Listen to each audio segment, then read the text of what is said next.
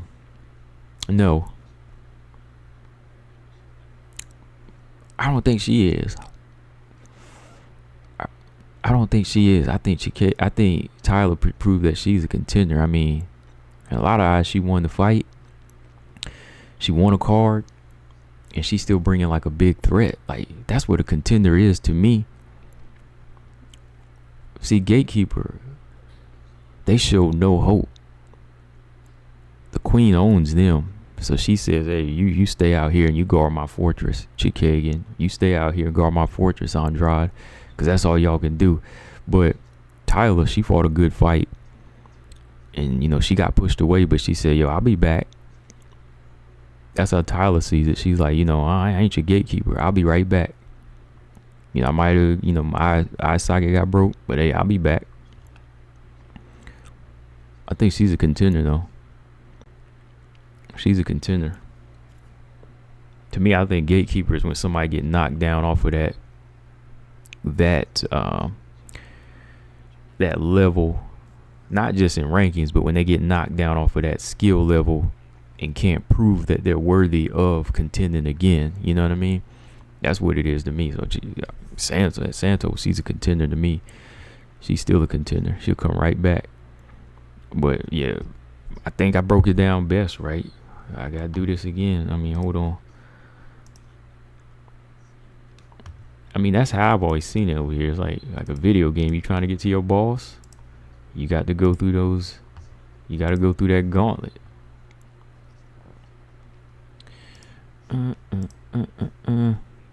But overall,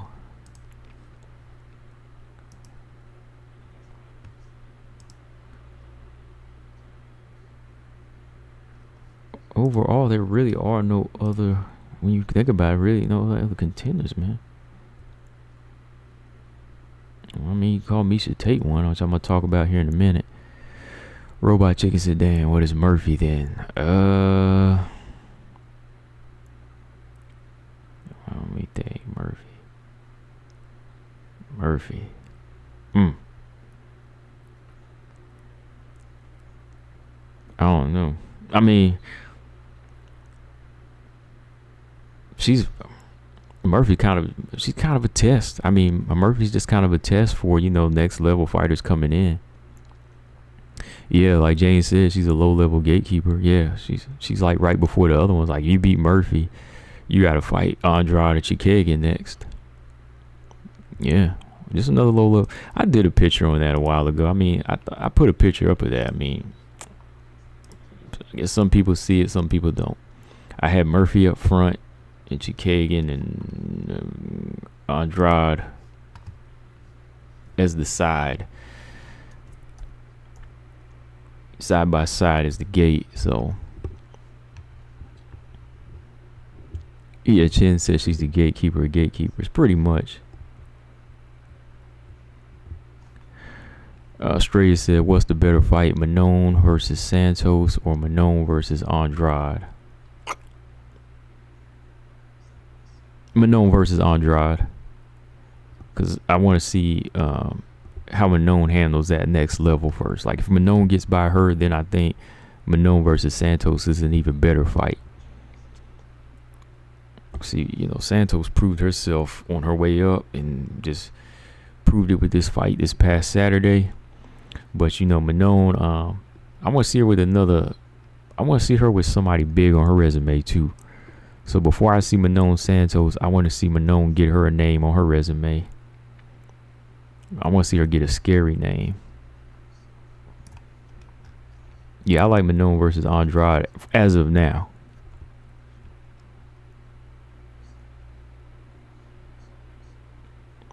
Brian Webb said, okay, but if Chikagan had stayed in and out, then beat Manon, she probably would have deserved to get a title shot. Oh, of course. Of course. She become a contender then. You know what I mean? Like, that's what I'm saying. Like, if you can go on a winning streak like Robert Whittaker did, you can still build your stock back up. You know, you can still build your stock. I mean, she a gatekeeper right now, but if she go on like a 4 or 5 fight win streak like Robert Whittaker did, you'll become a legit contender again. Like, she's not stuck in that position.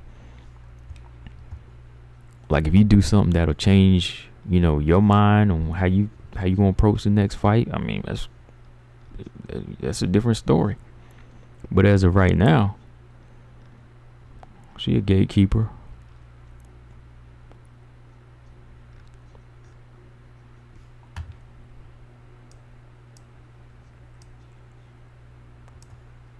YouTube user said Tate. Oh yeah. Let's talk about Tate here real quick too. I want to talk where she falls in. Zama said Manon is a bad matchup for Santos. Manon beat Santos way easier than Shevchenko.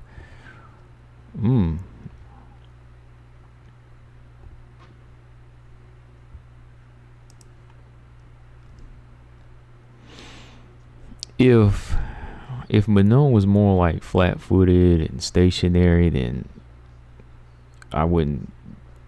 I think there would be less hope, because, you know, I thought Lemos had some good chances with her skills, but Lemos was just, you know, I'd say with her footwork and her style, that's left kind of her sitting duck, you know, why she got grabbed so quick.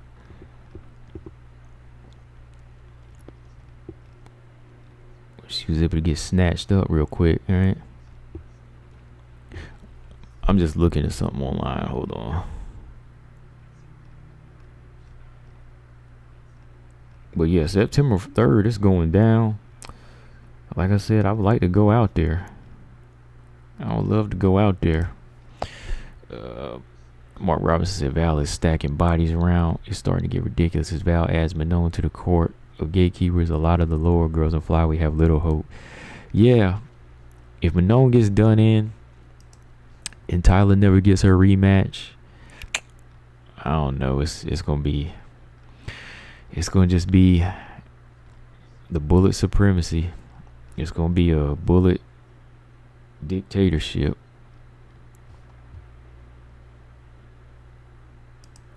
Yep, that's what it's gonna be. A dictatorship run by Valentina Shevchenko, as if it's not already. It already is anyway. My bad. Some of y'all were talking in here. I might look at your comments. Hold on. I mean, when you jumping off topic, I really wasn't paying attention. But yeah, hold on. Jane Ball said Manon has more urgency than Valentina on the ground. When Manon is on her back, instinct is to get up. Yeah, like she starts moving. Yeah, scramble. Valentina's instincts to play guard. Yeah, I noticed that. Yeah, like Val, she'll stay on the ground with you. And yeah, Manon is big, man. Like, that's what I'm saying. Like, Manon is big, and her instinct is to get up. Sometimes that instinct, man, that give you the extra pep.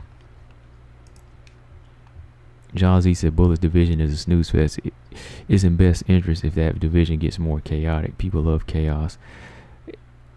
I like it on the it's not a snooze fest to me. I mean, I know everybody in that division can't beat her, but they all make for good fights. So it's not a snooze fest for me. I mean, we wouldn't be here talking about it if it really was, you know what I mean? You just happen to have a dominant champion. This was the one I did a while back. This is how I had it looking as far as like your gatekeepers. You just put Lauren Murphy in Jennifer Maya's place now, and that's what I said it looks like.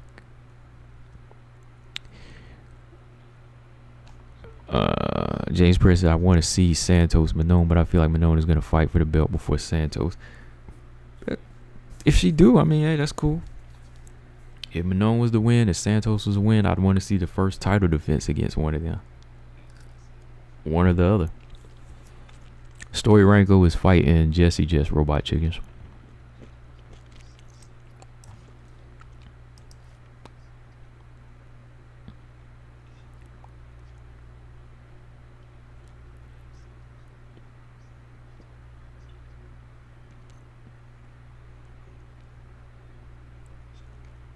J Ball said flyweight division is a good division. That's just false, Rob. It's a good division. It's a good division. You know, when a champion can't lose like Valentina's losing, everybody gotta look at something. You know, they gotta say, oh, everybody sucks because this person's just too dominant. I mean, she's just a special fighter, man. She's just a special fighter. Everybody else still puts on good fights, though. Everybody still puts on good fights, though.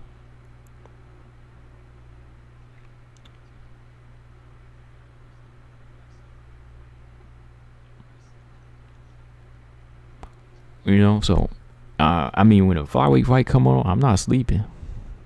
I'm really not sleeping. I'm wide awake. I'm wide awake. Manone's not a snooze fest. Taila Santos ain't a snooze fest. Andrade is not a snooze fest. You know, Miesha Tate's not a snooze fest. I mean, whatever you say about her, I mean, she still put on a good fight. You know, whether she taking a beating or giving out a beating, right? She still puts on a good fight. So,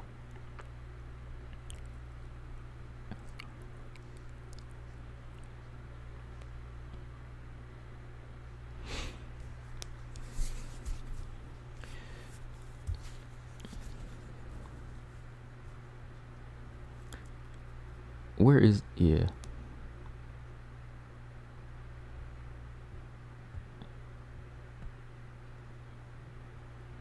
Yeah, Jessica Rose Clark, Robot Chicken. That's who Story Ranko's fighting. So yeah, you see the picture. You see the picture. This is what a gatekeeper. This is how the format looks. I mean, you can put Lauren Murphy in Jennifer Maya's place, like I said. So you got the champion. If you fight Chikagan or you fight Andrade, you get your title shot. So actually, Manon already beat Jennifer Maya. So she gonna fight Chikagan, but no, Chikagan couldn't make it. Pulled out. So now you got her fighting Jessica Andrade. Get by Jessica Andrade, because Jessica Andrade is a gatekeeper, as is Chikagan. That gate will open up, and then you can fight Valentina Shevchenko.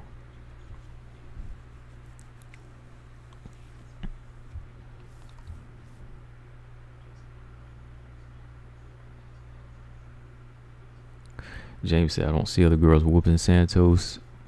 Let me see.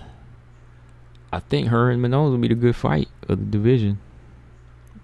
The rest, I don't see beating Santos.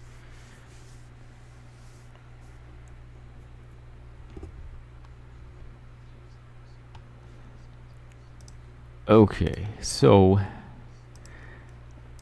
on with some more discussion here. Where? Hold on.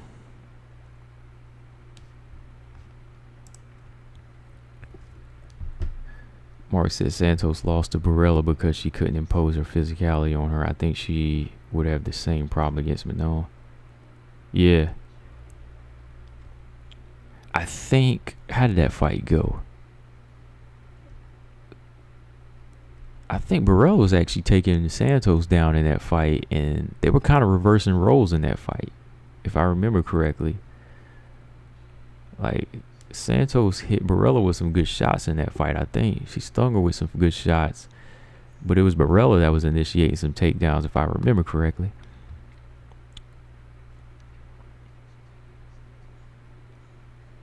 James Perez said, who beat Santos now, like on the paper? But no, maybe anyone else.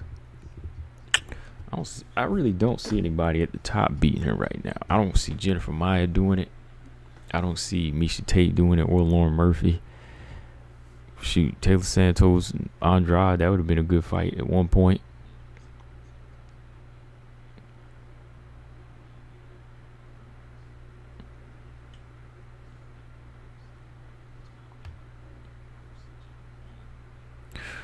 James Press, so Combo, you think Manon beats Santos? Either way, it should be a close fight. She can. I think she can beat her. Will she? That's a different story, but I mean, I think she can. I think Santos could beat her. That's why I need to see it. You know what I mean? Like, it's one of them fights. Like, it's closer than Santos Murphy. That's why I really don't want to see that fight. But this one here, Manon and Santos, I'd like to see that because I can't decide.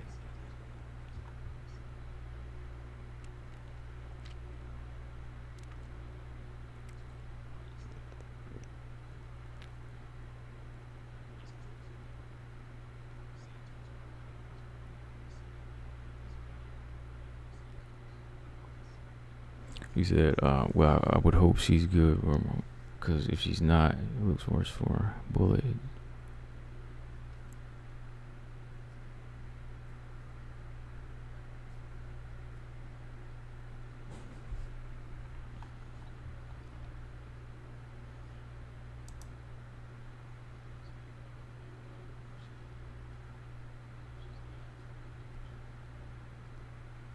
Yeah, I knew that's why you're doing that. You want to you don't want to discredit, because you know better. You know better. You discredit Santos, you discredited your champion. That's why I was saying, like, everybody that was discrediting her, I was like, y'all discredit. Well, vice versa.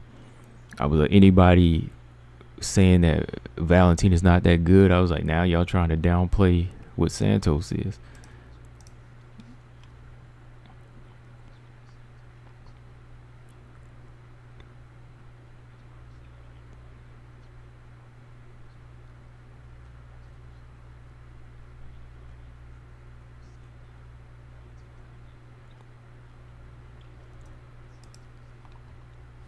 Let me see. I'm gonna pull something up here for. There's Miesha Tate at. Let me see. So Miesha Tate. Miesha Tate.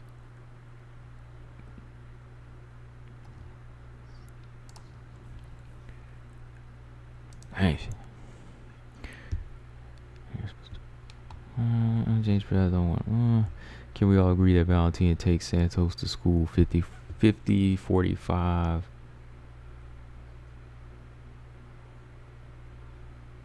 Do you mean 55-45? Is that it?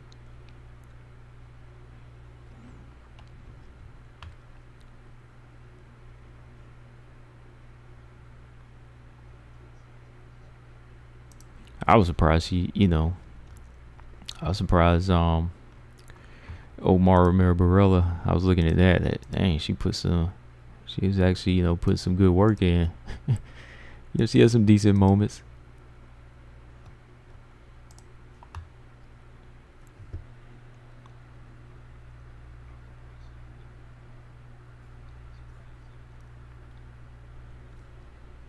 Okay, let's see. So we'll talk about Miesha Tate here real quick. All right, so I think if more than likely, if Miesha Tate gets by Lauren Murphy, you know what's gonna happen, right? We're gonna have the title shot presented to Miesha Tate. Miesha Tate gets the title shot because not only is she co-signing it, Valentina's co-signing it. Valentina said after the fight with Taila Santos, hey, this is a good fight. She's saying this is a good main event. It's time to make this a pay-per-view because this will be her very first pay-per-view. She says it's going to be big because, this is one of the pioneers of WMMA. She's a former champion. All of that, right? Moving down for the challenge. So,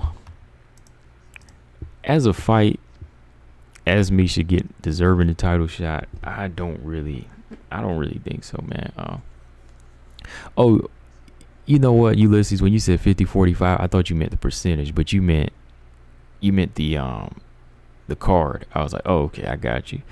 Nah, damn, that's a dominant card. 50-45. Shoot. I just realized that you meant, damn, she gonna sweep her. You don't think Santos can win a single round?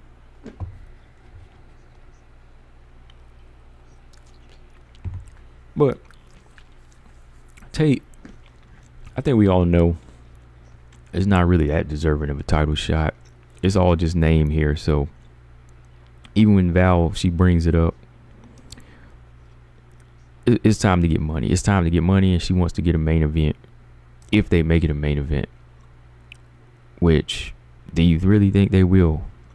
Like James Perez, as a Valentina fan, yes or no? Do you want to see it as a main event?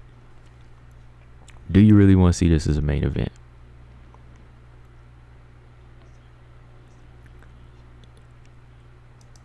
Because, you know, she sees it as his main event. I mean, possibly co-main event, or maybe main event on UFC Fight Night. I could see it that way, but I don't know if a lot of people are really dying to see this one.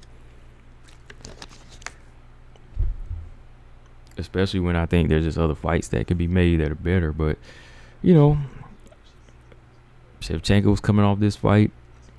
She wants to get some money, wants to get that fight. She'll pretty much fight anybody.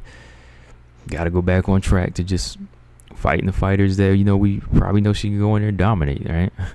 And, you know, anyways, you know, Taila's got to rest up. She's got to heal. She's got to recover, right? So, hey.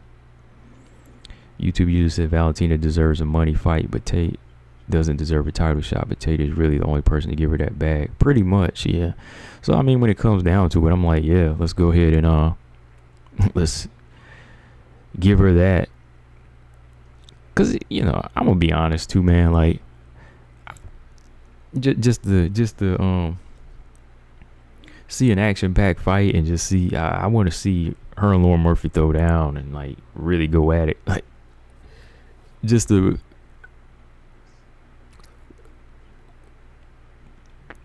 excuse me, eating some candy.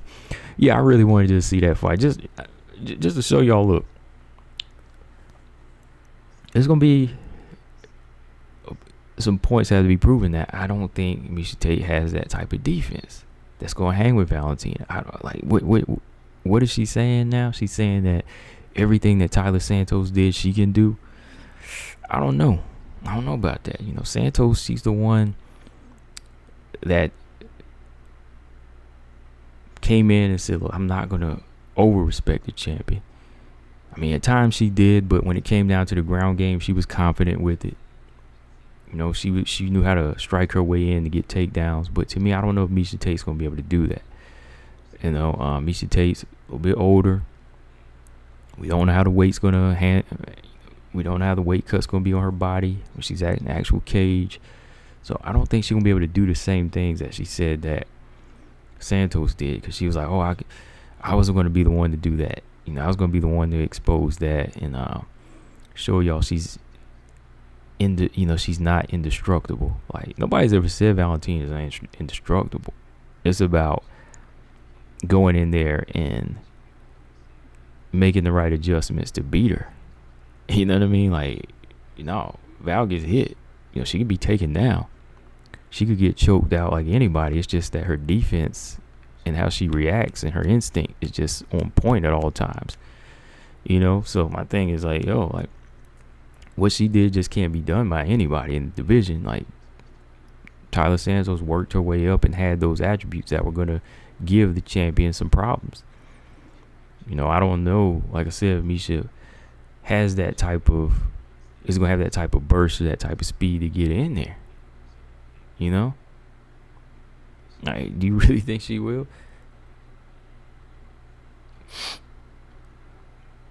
James Perez said Santos, Manon, or Pena. Yeah, either one of those is a challenge. I mean, well, like I said, Santos got to put her on hold for a while because, you know, she's got to heal. But until then, you know, give her. Well, Manon's fighting Andrade. I know what you mean, though. Like, you rather see, you know, any of those fights first, but you know, yeah, James. That's what I'm saying. Like, she can, but she can get taken down and she can get hit. But getting choked out, no, because she's always on. She's always alert. So I don't think Tate is going to do anything to the extreme, right? she's not going to do anything to the extreme that's really going to make us say, oh, she's better than Santos. I don't even know, like I said, I don't even know if she can strike her way in. Like, Santos at least kind of punched her way in at one time to get a takedown, or to clinch up, which led to a takedown. Yeah, TJ said nobody ever said Valentina's. Yeah, no. She's not. She just well-rounded, always covered. Everything's covered. That's all it is. Like, indestructible. Come on.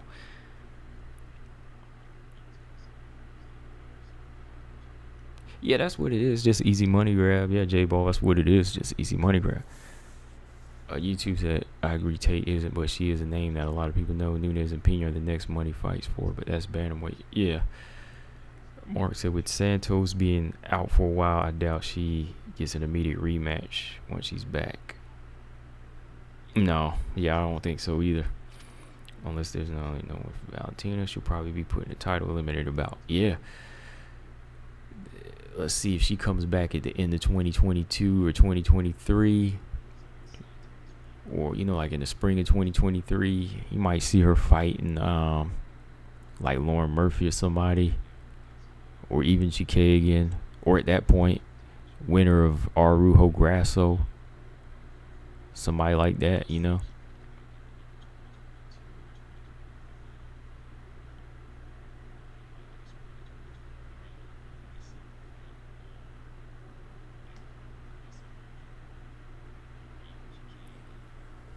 Mastermind said she has lost her resume, so she can be beat. Yeah, that's all I'm saying. It's like, it don't matter. It don't matter how the loss look. I mean, there's some L's on there. Because, if a person's indestructible, they not losing. BJ said, I don't smell no smoke here. Oh, we just talking about Tate.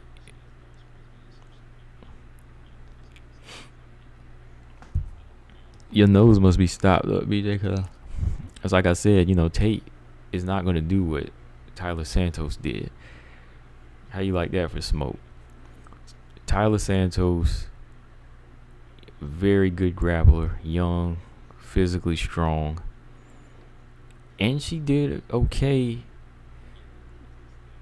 ducking and evading some of Valentina's strikes. Not all of them, but just some of like the big kicks. Like some of the spin kicks that she was doing, she stepped back. She missed some. She made Valentina miss a few of those shots, a few left hands here and there. So she has somewhat of an IQ, but I don't know if Miesha Tate can do that. Man. I'm still trying to figure out how she gets in there without getting hit.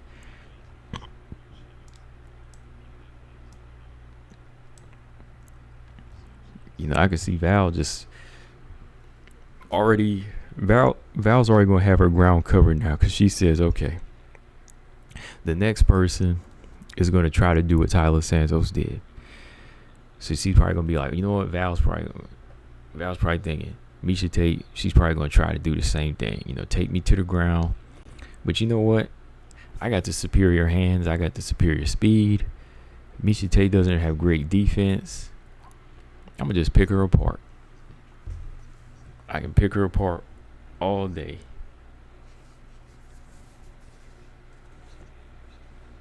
Mark said, it's wild that Val has 7 title defenses. Has never really been hurt in that time. 2 kicks to the face from Maya and Joanna. And Santos landed some, chest kicks. And that's about it, man. That says a lot. That says a lot about her defense. James Perez said Santos had it in 8 minutes where she wasn't even close to subbing her, and she didn't throw nothing like 0, and she got punched.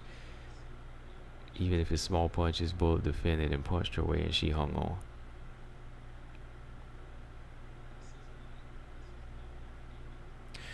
Mastermind said Tate is an excellent grappler. Okay.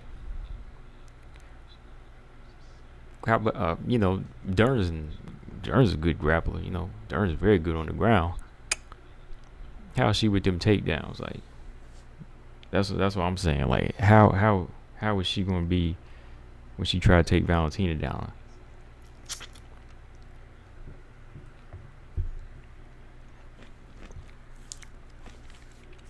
That was an excellent striker. She's all around good fighter. Well rounded. See, now you got me sound like James Perez here. Now I gotta come with some facts on her.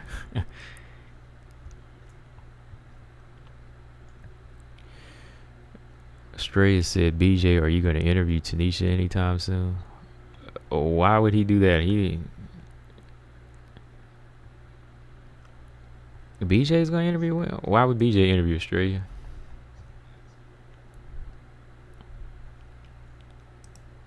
Why would BJ interview? I thought he said he didn't see nothing special. I'm just saying.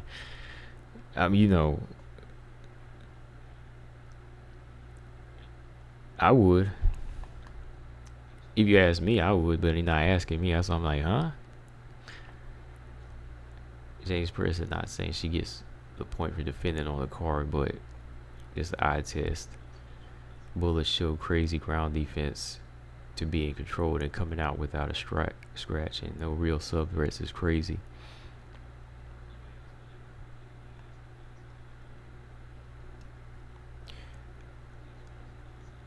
Yeah, BJ, you said let's see her with Lauren Murphy first. I say see her with the weight first, because I think technically, if she does beat Lauren Murphy, like Lauren Murphy's not really going to bring a look that's even similar to Valentina. Like, I just want to see what she looks like at the weight first. But, then we start talking technical skills. We could talk about that now.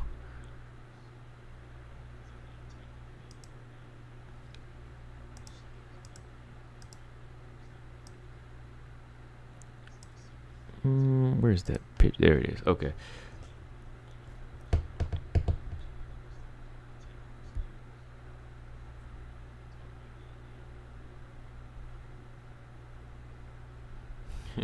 DJ said Tate is a serious title threat. She beat the great Ronda Rousey twice, and he had to stop. Pump. We all know what he was doing there. Miesha Tate beats Valentina. Ketlin Berry is immediately coming down to 125.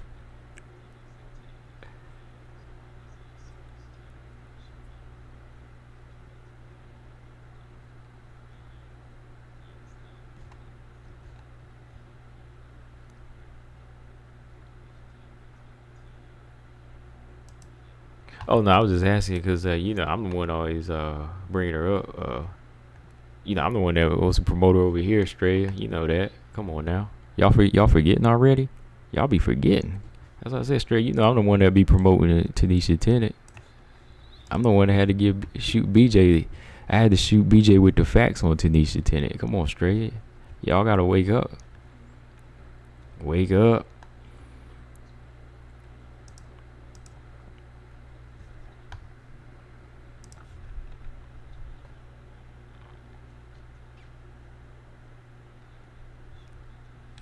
YouTube user said off topic, but you mentioned Dern could almost be a female Charles if she really get her hands in order because the grappling game is there. Yeah. I've been watching her. When I was looking at what Oliveira does, I was like, man, I like it. I like how Oliveira fights, man. And when she compare like if Dern could get it right, Dern would be dangerous, man. Dern's a finisher. She just. It's her balance though, man. Like, she just really needs to work on her balance.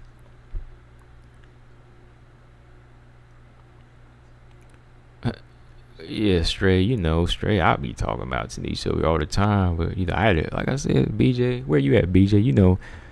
I had to school you.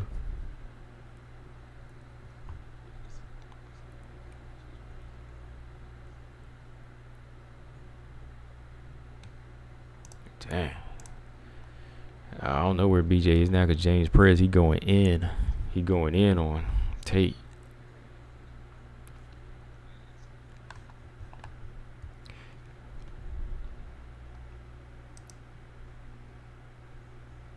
Mark said Murphy is probably the biggest flyweight, so Miesha's size isn't going to be a huge advantage. Hell, they may be the same size. Yeah, they might be about the same. I mean, Lauren Murphy's just a little bit wider. Oh, Coach, he said, where is Tanisha Tennant? She's fighting next month, Olga Rubin on Invicta 48. Yeah.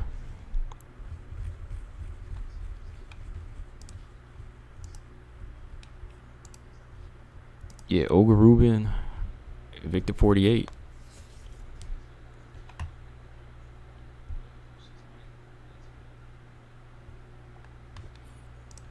Yeah, Murphy does have some size to her, so we'll see, you know, how much energy Tate uses to try to get her down. Yeah, she's 5'7". Where's Miesha Tate? Like 5'7" too? 5'6". Yeah, so Lauren Murphy's a little bit taller, maybe a little bit wider.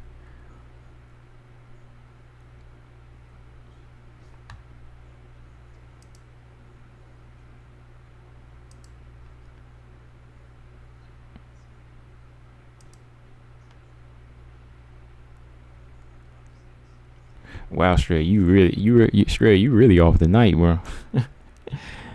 Stray, you are hurt. Stray is tripping tonight, boy. When did it? He said I spent try to get it away. Why would I do that?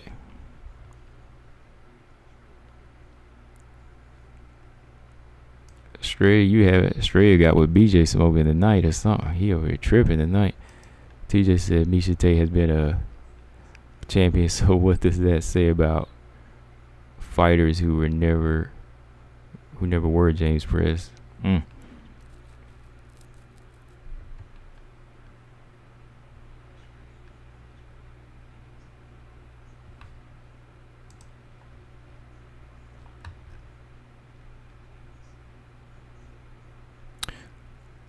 Okay, hold on. Let me see here. Miesha Tate. She does look in shape though. Like, you know, for one, you know, on her way down, she does look the part. She definitely looks the part of a flyweight. But like I said, as she gets closer and closer to it, we'll see. I just think right now, yeah, like whoever that was said, you know, size is not really going to be like this huge factor because, yeah, Lauren's taller, a little bit wider. So we'll see. And it's just kind of a gimme fight for Valentina. I mean, I don't think she's thinking of it that way, but to the fans it is because they kind of know where it's going to go from here. You know, they all kind of, you know, we all have a good idea where it's going to go.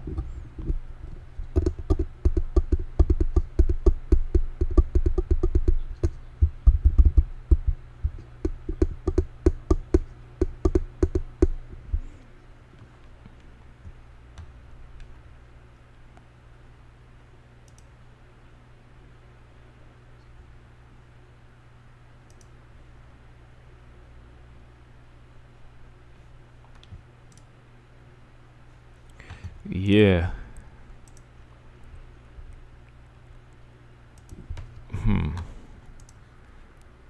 Lauren's hands. Let's see here. Maybe her kickboxing. I'm just kind of looking at some footage here. Gives, you know, she could give Tate some problems on the feet, but yeah, maybe if Lauren Murphy got to her back, that's probably where I think Miesha Tate would have more success. So I don't know, man. Like I said, the more I think about it, yeah, I think Miesha Tate could definitely win, but you never know because both of them don't have the greatest defense. I know they both gonna come out looking like they've been in a fight, and you know, if it comes out looking like that, that's pretty much going to tell you what an even better striker like Valentina would look like.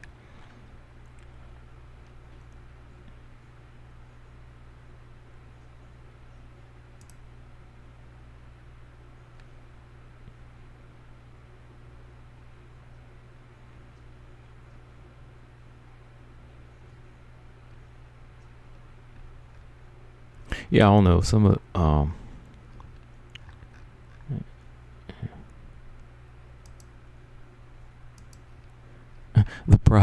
Prophet said Prophet MD Prophet, what's his name? Prophet DM20. He said that you type fast, James. You do type fast, man. I can type pretty fast, but that's fast.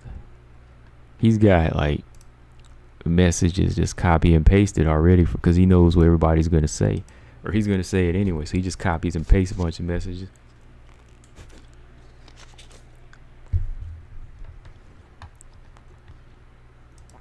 Yeah, I'm gonna have to go back and look at PFL Robot Chicken. I was not really on it tonight like that.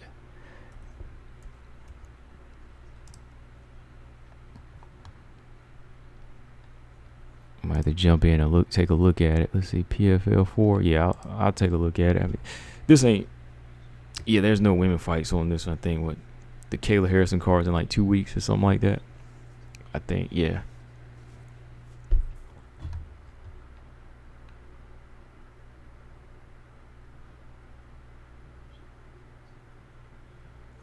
Well, you know that, James Perez. That's how boxing is. It's always that "what have you done for me lately" type of thing. Straight said who's on the card. It's all men. This one, right? This is the heavyweight card, I think, or the lightweight card. The men's lightweight card.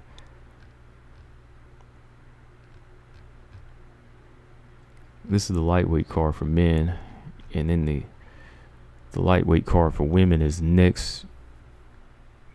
Not next week, but in 2 weeks.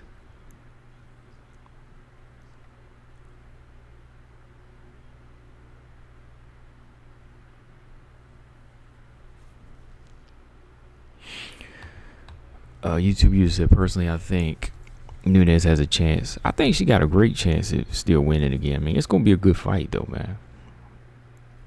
It is. It's going to be good, man. I think Nunes has a big chance.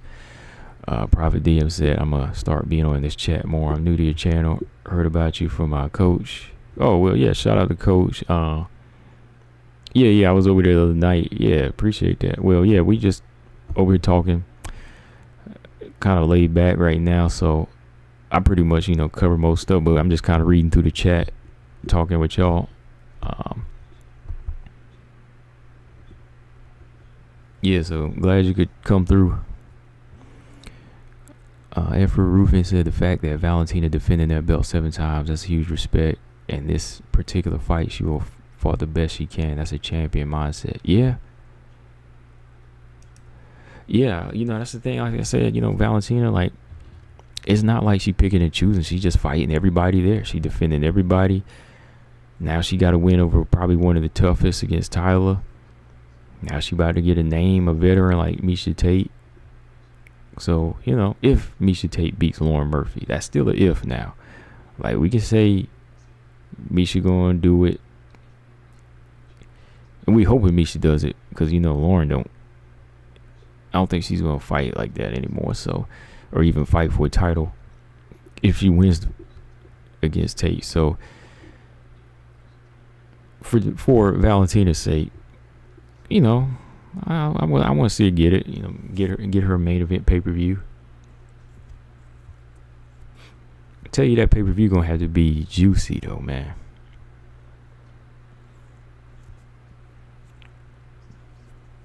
Yeah, but 7 title defenses. That's she passed Joanna. She's done it.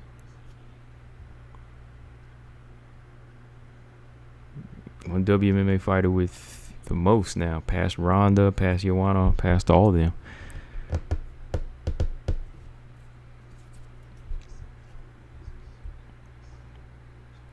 Gabriella, what's up? She said, what is Amanda's next move if she loses against Pena?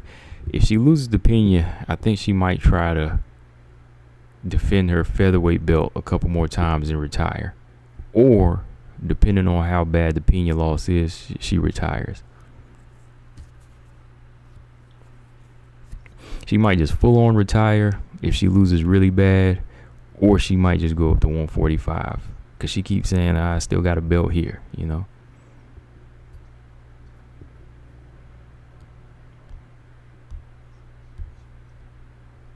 James Press said, was that, let's see, wasn't really, oh, you talking about Curry. Stray said, what's your thoughts on Garcia going up and calling out Charlo? Danny, is he talking about Danny Garcia? Did Danny Garcia call out Jamel? Yeah, he did, didn't he? He called him out a year ago. I mean, I like it. I like Danny, though, you know. If you want to fight him, I say fight him. I mean, I would go with Charlo in that fight. Yeah.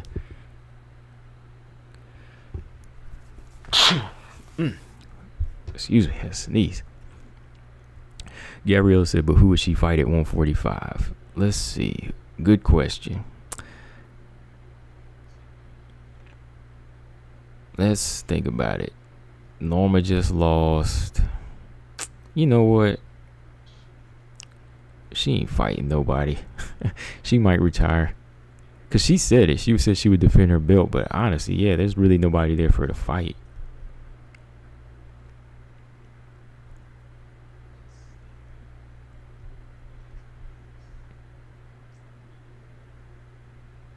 Mark said, I think we need to consider that Val is the type of fighter that gets better with challenging fighters. If she degrades, it's likely because of her age and body, not her mindset, drive, or skill. Right.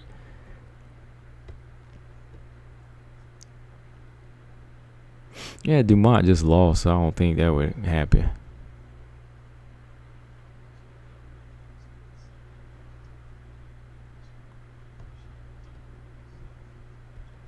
Probably Chase on. But I don't know about Dumont. Well, you know, Dumont, she's already Josiah Nunes. Josiah Nunes, yeah. She's a beast, but I want to see her fight a little bit more. Chaz Kim said UFC doesn't trust Valentina to a main event anyway. Yeah, I really don't know if it will be. I mean, she's pushing it to be a main event, but I'm not sure if it's the type of main event that a lot of people want to see.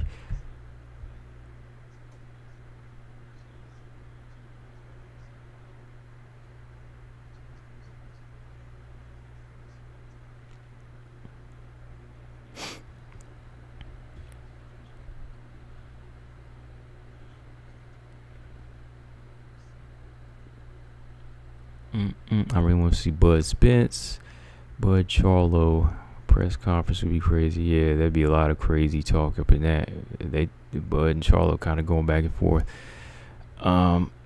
Oh yeah, Better BF and Joe Smith are fighting tomorrow. I'm gonna do a live fight companion on my other channel for that. Yeah, so Stray,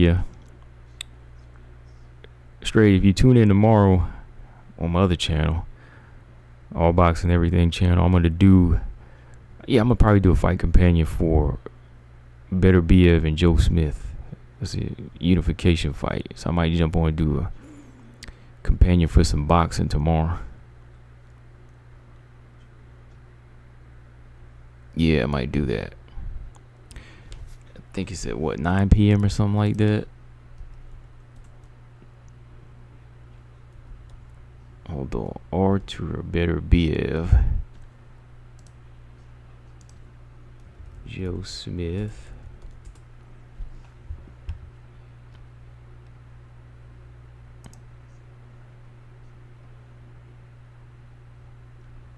It should be a good fight. ESPN Plus, 6:30 p.m.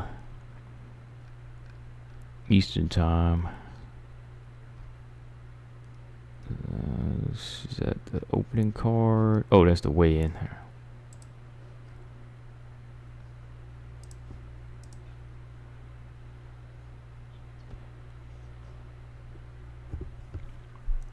Yeah, Better BF is 100%. Yeah, I like him. He's like one of my favorites today. Better BF's a good fighter. Oh, wait a minute. Let's see. 10 p.m. Eastern Time. I guess that's the main card. Yeah, it's like a 10. But yeah, it's a unification fight. So yeah, I'm gonna do a fight companion on that channel. Yeah.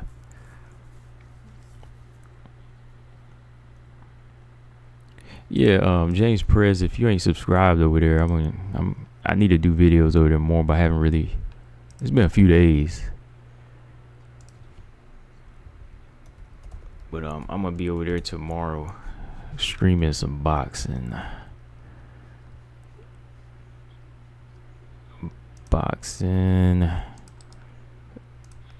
Fight companion here.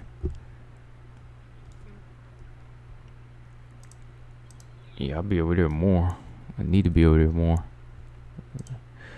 If you subscribe there, James, you can watch it over there. Let me see. Place that. If y'all want to watch some boxing, I'll be over there. Start being over there more. Prophet said, who should Tracy Cortez fight next? She just lost her ranking to Erin Blanchfield.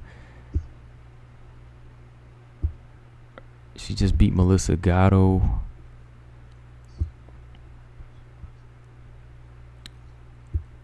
Lipsky would be a good fight. Ariane Lipsky would be a good fight. Ariane Lipsky's a good fight. Or if she goes for top 15, Andrea Lee's a good fight.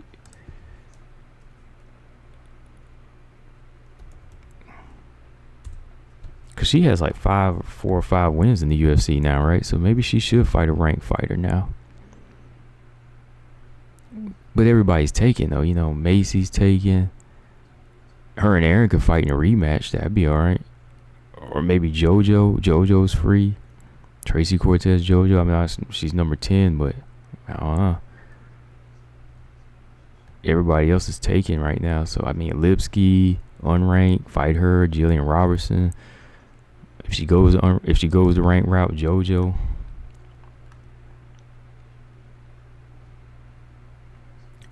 Yeah, okay, Cortez Blanchfield's next. Yeah, the rematch. Yeah, she beat Gatto. Not dominant, but still, yeah, she did. Like, I messed up on that pick. I picked Gatto, man.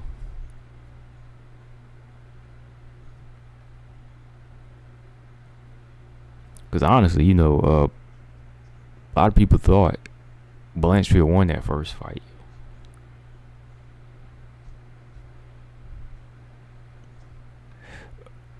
Straight, it depends on what time it is here. For me, it's 10 p.m. Eastern time, Australia. 10 p.m. Eastern time on the East Coast in the U.S. So that's what, you know, whatever your time is, you can base it off of that. Who do you think has the brighter future, Shakur or Haney? I think as far as being like a star, probably Haney. But Shakur, he kind of needs to leave Top Rank. They ain't been promoting him right. Bob Arum has not been promoting him right, in my opinion. Like, I don't think Bob Arum has really been pushing Shakur the way he needs to be. Shakur need to be like Mikey Garcia, Devin Haney. He need to be a free agent. We live in a day and age where boxers don't need promoters like that, to me. They got Instagram, they got personalities that they need to be pushing. I think Haney has the brighter, like, business-wise future and getting the fights that he wants. I've been following him, since he was a kid. He's got the right people around him. That's my opinion, though. I mean, Shakur, he's a great talent. But as far as, like, bright future, I mean, he could fight good fights, but he might be held back because of Bob Arum.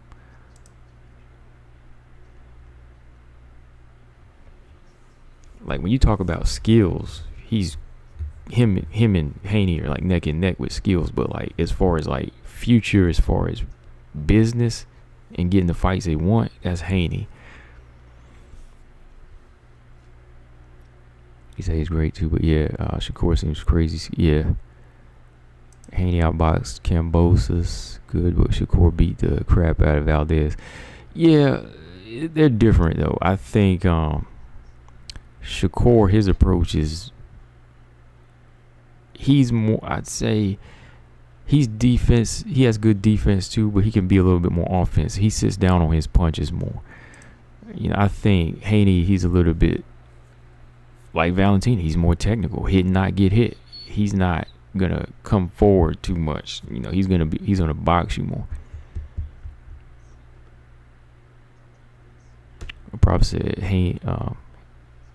Yeah, Haney does. Yeah.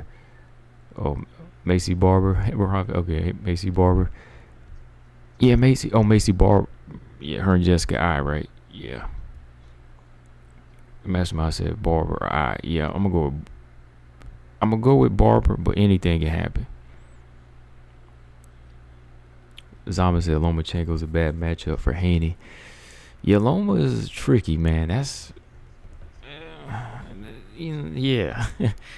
See, I told people Kambosos was gonna lose to Haney because I know Haney's skill set versus what Kambosos can do. But Loma, I'm not telling anybody what to bet on in that one. Because even though Loma's older, that guy's still kind of awkward.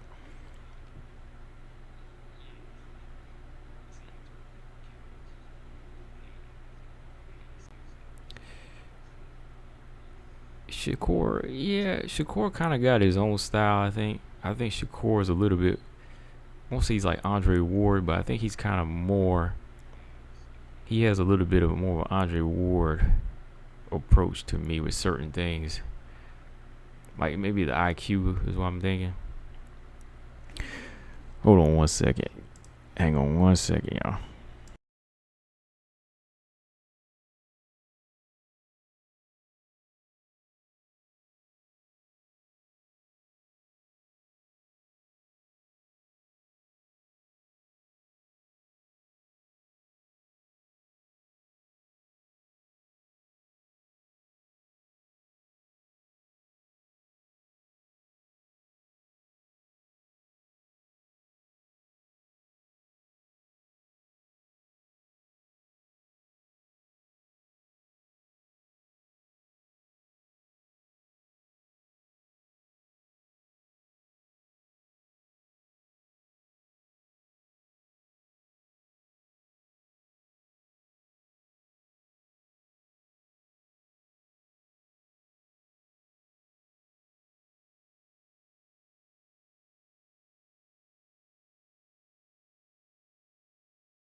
All right, yo.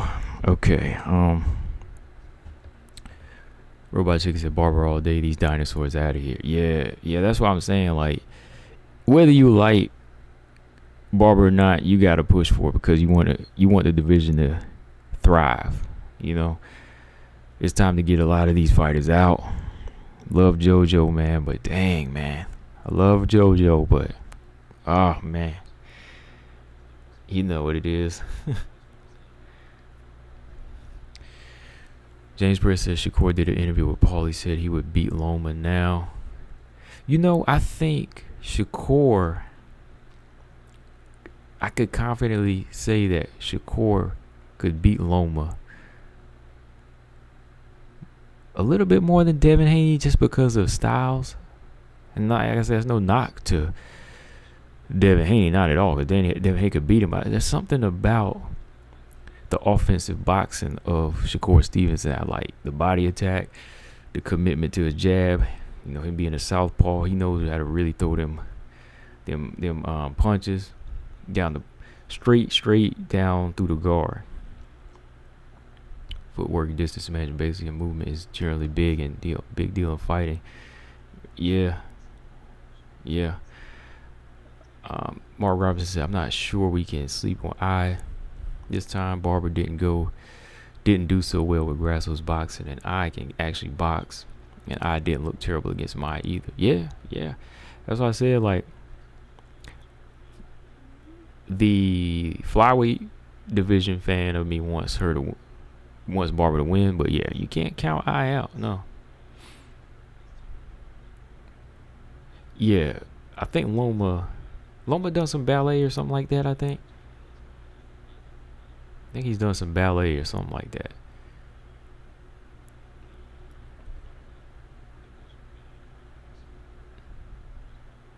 I want to say he has.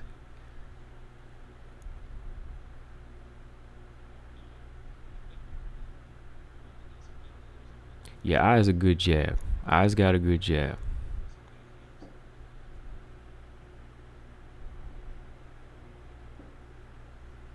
Robot Chick said, I love Valentina. She'll go undefeated in the, you mean the flyweight division?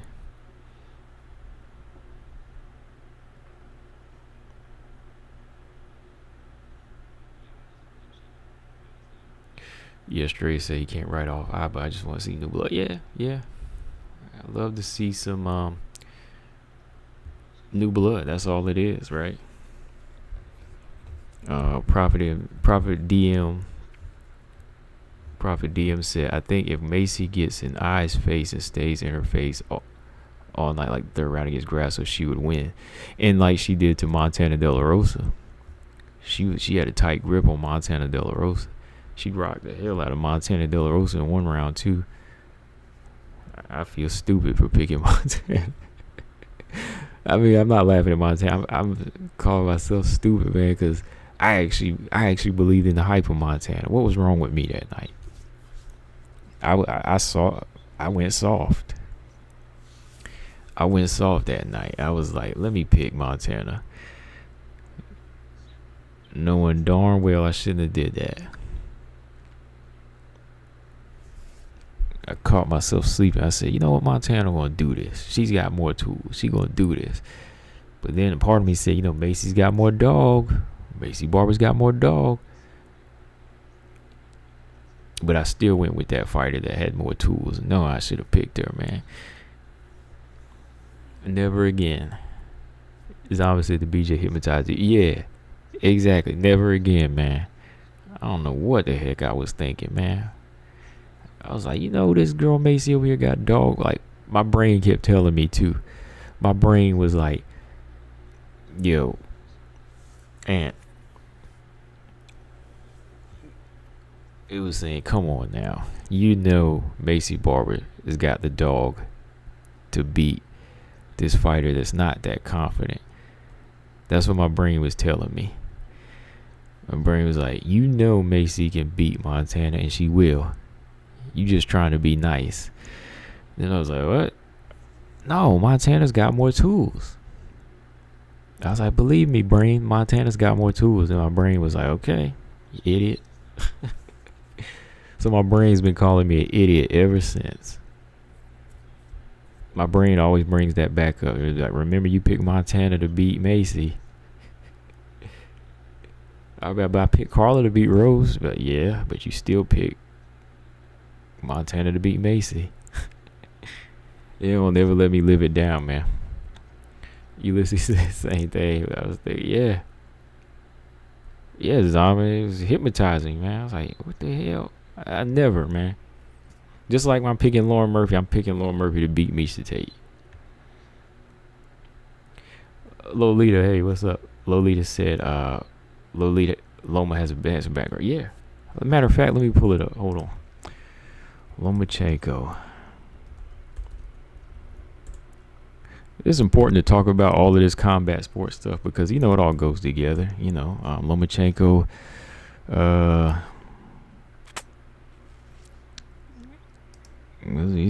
he has footwork. Footwork is important in MMA. Very well important. So,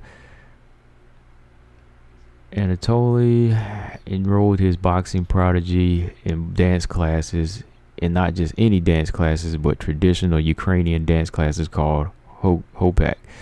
How you pronounce it? Is it Hopak? Hopak? I think Zaman put that in the comment section. Where performers wear the brightest boots, colorful pantaloons. Vasil, let's see, the dance classes would tie all together, making that part of his footwork. He sent Vasil to the dance studio every day for the next 4 years. I didn't understand at the time. He didn't pay attention to my hands. He didn't pay attention to my defense. First, he was paying attention to my footwork. Yeah. Interesting, right? His trainer sent him to 4 years of dance school to get that footwork right. And it paid off. Robot Chicken said, just hoping Montana would show more. Brian said Montana got all of us. Yes. Yes. Brian, she got us all, man. No, Ulysses, Loma is a perfect boxer. Yeah, Ulysses talking about Lomachenko. Yeah, Lomachenko. Yeah, Vasil Lomachenko. Sorry, yeah, not Loma Labutny. Lomachenko, the boxer. Robot Chicken said Chloe Watson is the perfect boxer to me. Oh, really? Let me pull her up. Let me find out why. No, I'm just playing. I've seen her.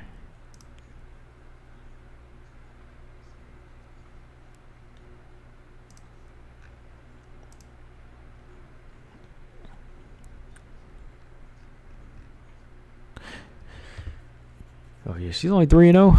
I thought she had more fights than that. I have to go back and look. Maybe I was looking at some amateur fights. Prophet DM said I'm not familiar with Lomachenko yet. I got back in the boxing recently after Floyd Manny Pacquiao Cotto era ended. Oh, okay. Yeah.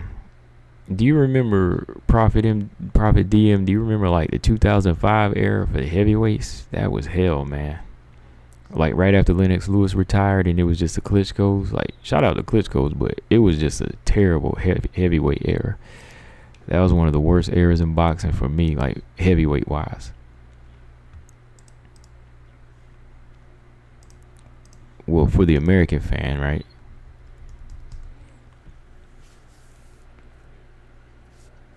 Yeah. Loma has T-Rex arms, though. Okay. Right now, you talking about Loma Labutny or Lomachenko something? Because you talking about Lomachenko, yeah, he got some. If you talking about his reach, I mean, he make it work, though, with them combinations. Australia said, any news on Labutny? I'm not sure, man. Let me check. I haven't heard anything.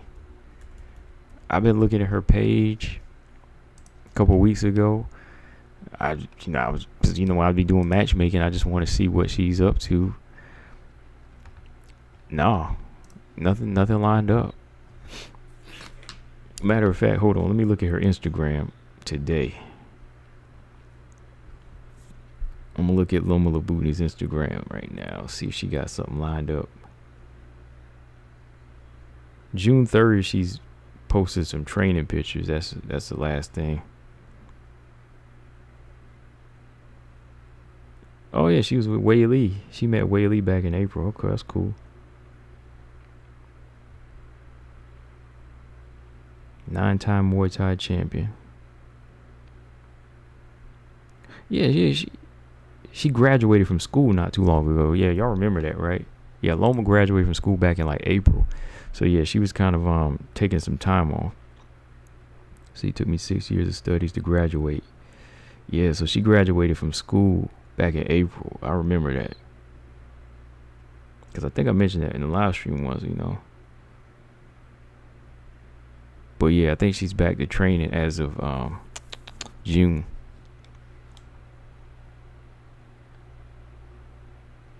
Yeah, Lolita, that was a horrible time for heavyweights. Klitschko era was born, man. Klitschko, I mean, like I said, he's a good, good jabber and all of that, but man, there was just no thrills.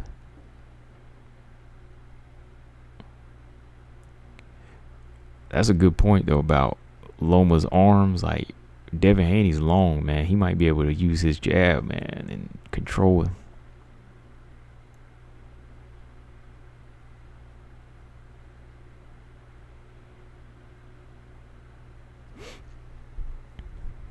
Yeah, I like Wilder though when it comes to entertainment. He do be knocking people out.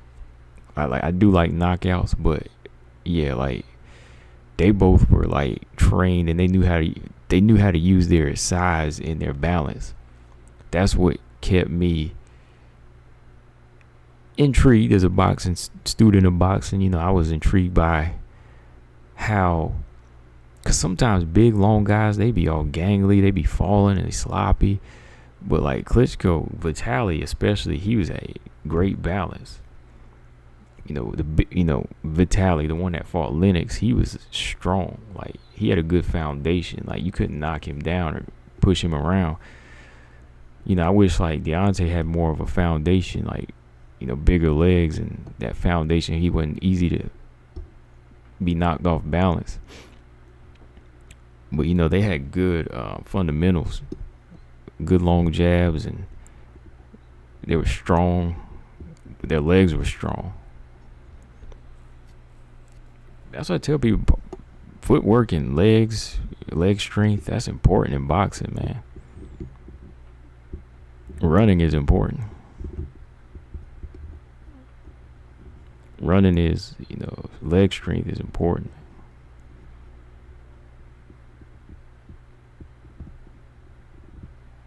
Yeah, Vitaly is very weird. Like, even how he throw his uppercut from a distance, like hands down, but you still couldn't hit him. It's just because he knew how to use his length and his size.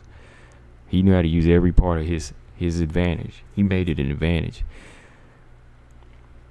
Like the height Deontay Wilder is, like, nobody should be hitting him. Nobody should. Like, the way you see Vitaly control guys from the outside is how every heavyweight should be, really. Lennox Lewis did it. Vladimir started learning how to do it because Vladimir used to get knocked down too. Vladimir Klitschko, he used to have bad cardio, and he used to bad stamina, and he used to have trouble controlling as well. But Emmanuel Stewart, he taught him how to fight like a big man. So when that happened, he started learning how to stick that jab out and use his power, those big arms, knock guys back. Yeah, I like the heavyweights from the 80s, the 90s, man, and the 70s, man. Like, heavyweights now, man, they just get tired too fast.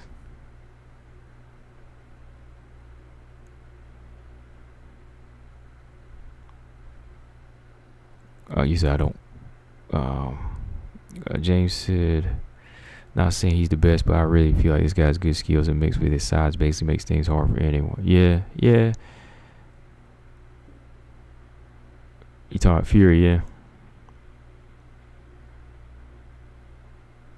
Yeah, it's hard to outpoint Fury, Like, I don't know if there's any guys now that could outpoint him because they're just too slow. And he's freakishly fast for a big man.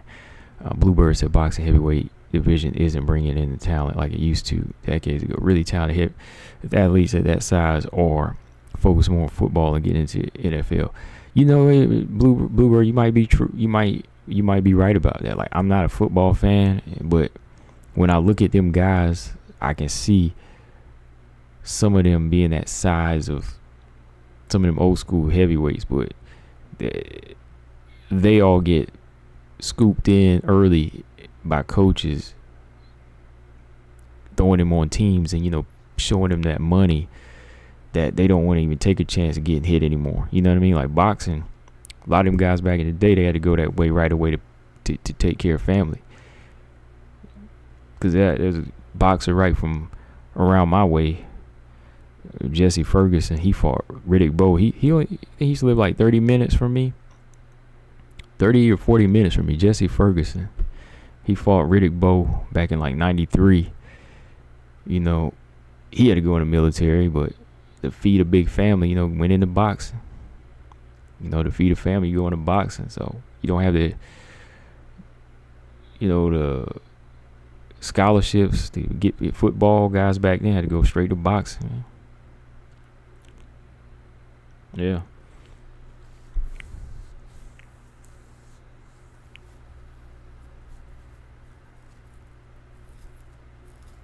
Robot Chick said Esparza isn't salty, man. She's a tough cookie. No, Esparza good, man. Like, what was your take on that? Yeah, happy birthday to Tupac Shakur. Still one of my all-time favorites. Like, I'm not really a big rap fan anymore, but Tupac always got, he always got my heart, man. Music is just, yeah. I'm not a fan of music today at all, man. I'm not a fan of rap music anymore. I'm sorry. age is kicking in now, man. I just can't. I can't do it, man. I cannot listen to the stuff on today, past few years or decade, man. I just can't do it. Can't do it, man.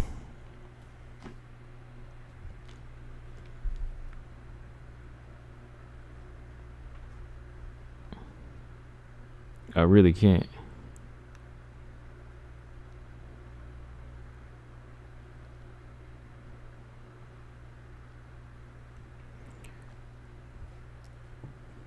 Ernest, I'm traded to the East Coast.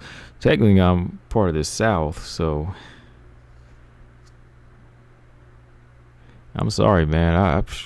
Dude, like when you get older, man, you just learn what a lot of the things that rap music is teaching, like not the origin of it, but like what this stuff they call music today is teaching. I can't do it, man. I'm sorry. I mean, that's a whole different thing. Like, I'm here to just, I'm talking sports here, but man, I can't do it. I cannot do it. People can call me a sellout or whatever, but I'm like, nah, man, I ain't no sellout, man. I just know. I know it's just vulgar and trashy, and I can't do it, man. Lolita said rap sucks, it's trash. As I said, like, so I feel where my older family was coming from. I feel where my older family was coming from now.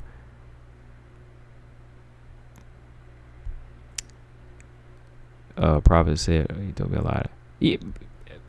He's on to something. Like, I'm not getting into that on here just because, but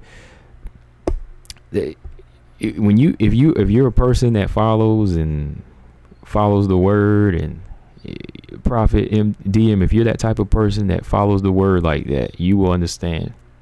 So yeah, he's telling you right. It really is. I mean, it's not just today. It started from years ago. That's why I'm trying not to really, really promote any of that type of stuff anymore. Like, I'm not trying to be perfect or anything like that by any means, but like what I take in and listen to, it's really changed me now. It ain't the same like when I was younger. I used to listen to all that stuff back then and didn't really think about what I was listening to.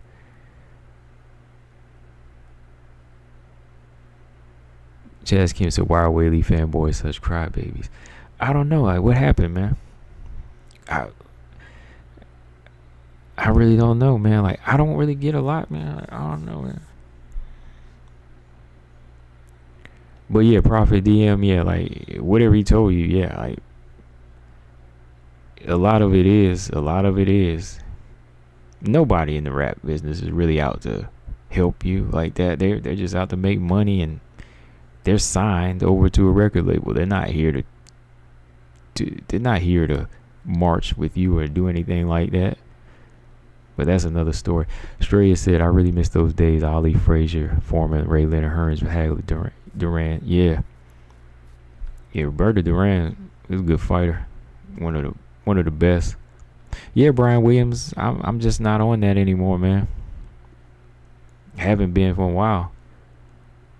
But yeah, Robot Chick, I'm a fan of lyrics and topics from before, like way back. But today's stuff is horrible, man. Like, have y'all ever like come across videos today? Like, man, it's Friday. We can kind of jump off topic a little bit. If there's anything y'all want to talk about, we can come on back. But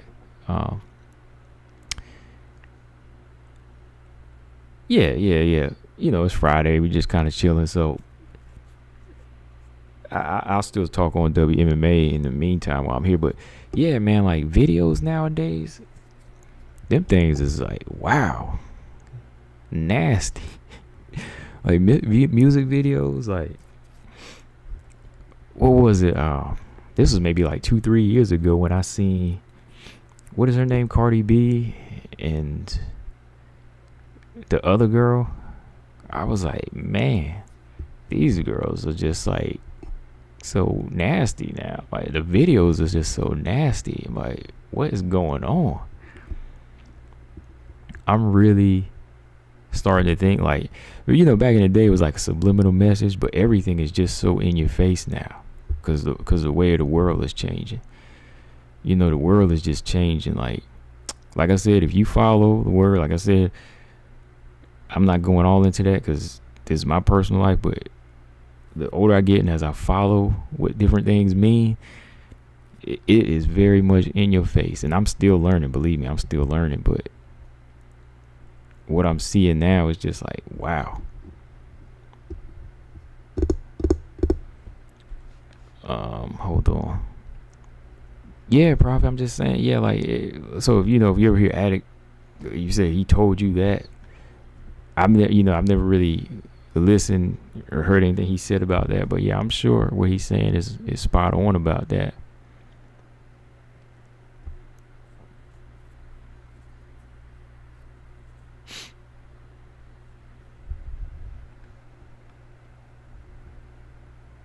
Weili versus Rose 3 with Rose at her best mentally. That's still a tough one to call, James. Still a tough one to call. Fantasy fight, straight say Ray Leonard or Floyd Mayweather Jr. Ooh, dang, man. I'm gonna go with. Oh man, I think I'm gonna go with Floyd on that one, Straya. But when I think of the size difference in the power, Floyd's already hit though. Roberto Duran, he could outbox Sugar Ray Leonard. Thomas Hearns, he was outboxing him too until Ray Leonard started going to his body and really started tearing him down. I think I'm gonna go with Floyd. I know you're gonna say, "Oh man," I'm gonna go with Floyd. Okay, hold on. What were y'all talking about? Yeah, Ulysses said Nicki Minaj started it all. Even the females disrespect themselves. Yeah, it's nasty, man. I got called a white supremacist just because I'm a Weili fan, like I'm Asian. No, Chaz Kim, like I said, you ain't no white supremacist, Chaz. I mean, if you a fan of the fight game, you can have your opinion. Like, if you're just a fan of the fight game, that's all. You ain't got people over here. I like Manon. Some people don't like Manon. BJ like Casey O'Neal. Some people don't like Casey O'Neal. So you can like whoever you want. Yeah, they don't hide it anymore, Prophet. They really don't. Ulysses said, when you really learn how dark the music industry is, yeah. When you learn, man, it's crazy. James Perez said, Lil' Kim or Foxy Brown. Man, I think about them too, man. They were some nasty girls too, man. I mean, as far as musically though, I think I listen to Foxy Brown a little bit more. I think I like Foxy a little bit more. Back then, I liked Foxy, James. Lolita said they killed you, man. Prince. Yeah, I mean. So, think about this too, man. Like, I'm not really, like I said, I'm not trying to delve too deep, but think about it, man. Like, all of these stars got all of that money, but why can't they really live comfortably? Like, are you really, really free? Like, is it really, really worth being famous? I'll just leave it at that. Like, is it really worth being famous? Like, a lot of these people that have $50 to $100 million and all the lights on them, is that money really theirs? That's the question. Is that money really yours? When companies give you $20 million, is your acting really worth $20 to $50 million? Let me just ask y'all that question. Like, is your role in a movie that groundbreaking for $30 million?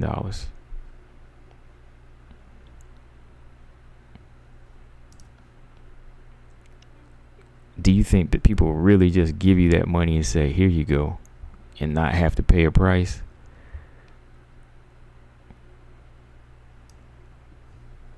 Australia says Sugar Ray Leonard beat that Philly show before. I got Ray all day. Yeah, Ray? No. Floyd's never been hit with somebody with Sugar Ray's power, so I definitely understand where you're coming from. But I would pick Thomas Hearns over Floyd Mayweather, though. Something about the style. Yeah, I mean, Lil Nas X, don't even talk to him. Don't even tell me about him. Yeah, Chaz Kim, he said, for me, it's fights over fighters. That's all I'm saying. That's all I'm saying. That's what I said. Like, you got something to say in the chat here? I mean, I'm fine with it. You know, if it's about the fight game, you don't like somebody, that's fine. I want to see good fights. That's what it all comes down to. Probably said, y'all think Ronda will come out of retirement for a huge payday at UFC 300? Random thought. Well, she said something recently about fighting Gina Carano. That's the only fight she would come out of retirement for. But I ain't paying that no mind. You know what I mean? I ain't paying that. TJ said Joanna didn't have it anymore. She knew it. I think after the first Weili fight, she tried to force it. Realized she woke up in the octagon. The fire was gone. Yeah. Well, Chaz, it depends what channel you on. Like, you get attacked by fanboys, I guess, on other channels. I mean, I really don't know, because I'm over here most of the time on my own and BJ's. But yeah, like, I don't think you get attacked by any fanboys here. Like, if you don't like Weili, that's okay. I don't know these fighters personally, so, you know, I'm not going to go to bat for them like that. Robot Chick said rap is so dumb now. It's like any rapper that talks about negatives gets pushed. That's what it is. Anything negative gets pushed hard now. Man, don't even get me started on what's going on with kids now.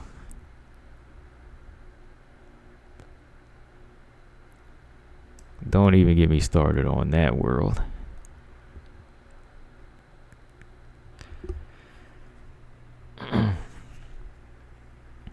These weird shows they be putting on now, don't even get me started on that.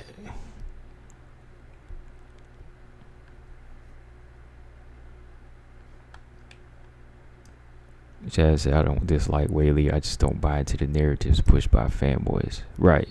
Like I'm saying, if you didn't, that's fine. You know what I mean? But I mean, yeah, I don't like narratives either. Like, I'm not gonna push no narrative. I'm gonna just push what I see off of fights and what I see in training. If I do an update on a fighter, I'm doing it off of what I seen. It's just like with Weili in the Carla situation. I believe Carla has the right to pick. Carla has the right to pick, not Weili. I know Weili fans will get mad, but no, I'm like, Carla is the champion. Carla can call the shots. Weili just broke a 2-fight losing streak, so no, she's not in any it's not in her card to say I called a title shot. No, it's up to Dana and the matchmakers, but Carla is the champion. She's 6-0 right now.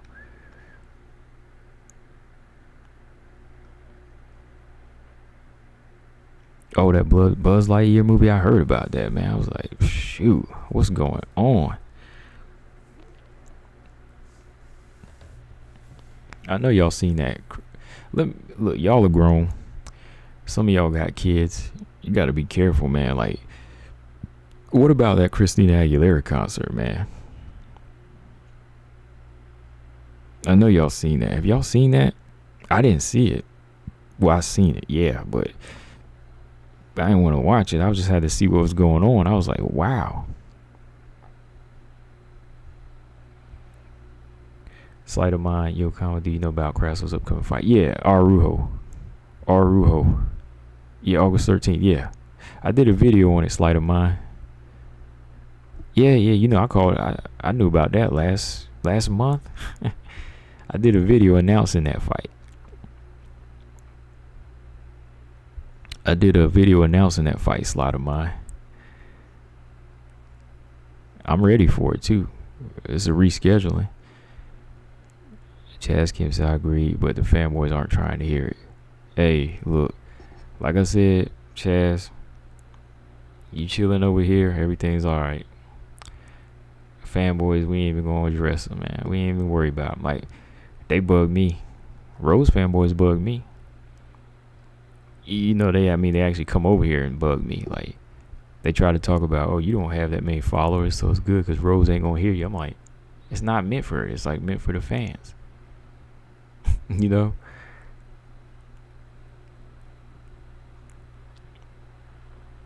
Yeah, straight. Yeah, Cynthia Rothrock, she beat both of them.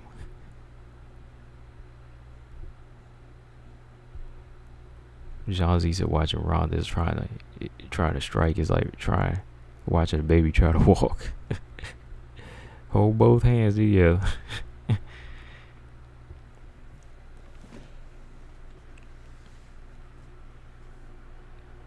Yeah, Ulysses, that's crazy, man.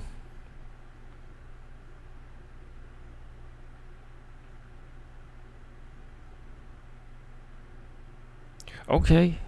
Sleight of mind. Look, I'm not doubting you, man. I'm not doubting you that she leveled up. I mean, you know, Viviana Rujo, this is a good fight. This is a winnable fight for her. You know what I mean? She has the skills to go in there and do it. So, you know, I believe you, man. I believe she has leveled up.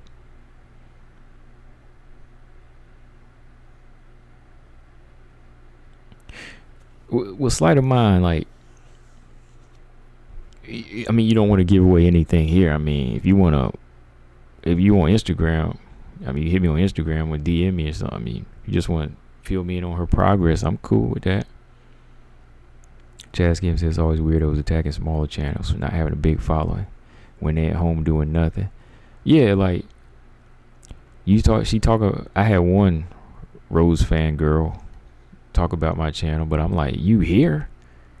And you talking about my channel? Like, you here though?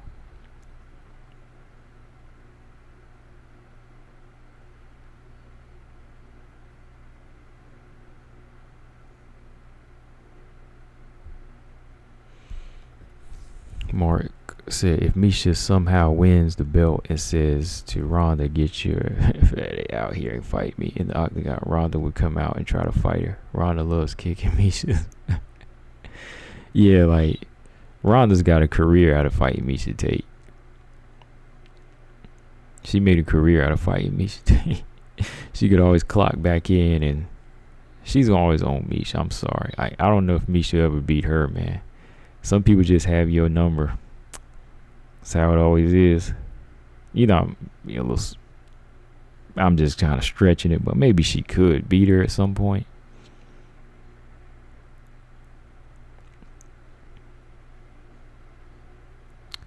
Let me see, but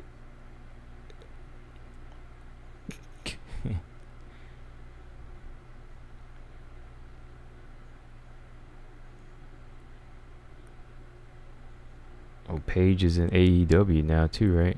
Slight amount. I think if Ronda really came and had a few years, did quit work on boxing, she'd be a threat. Yeah, if she would have stayed committed to the sport and not got discouraged and just felt like I'm gone, she probably could have.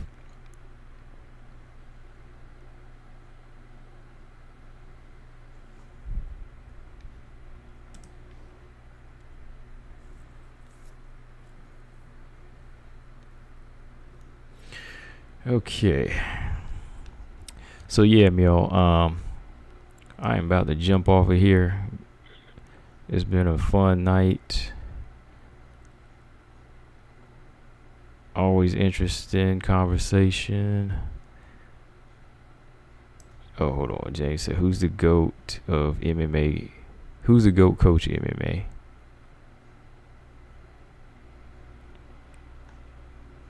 Oh boy, talking about Pavel now. Did somebody say Pavel was overrated? Come on.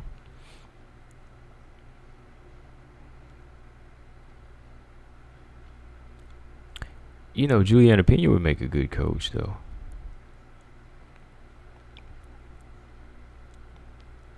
Juliet Pena, she'd make a good coach, I think.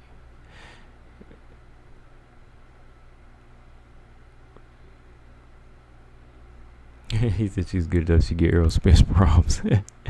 Crazy, man. Anyways, though, man, yeah, I'm about to roll out, y'all. It was fun. Will I jump on tomorrow? Maybe talk about the outcome of these fights, but I am gonna do a round by round of some boxing on my other channel, so we'll see. Yeah, Pena's a good coach. Like, she's killing Amanda, man. Everybody's talking about Amanda on the Tough Show.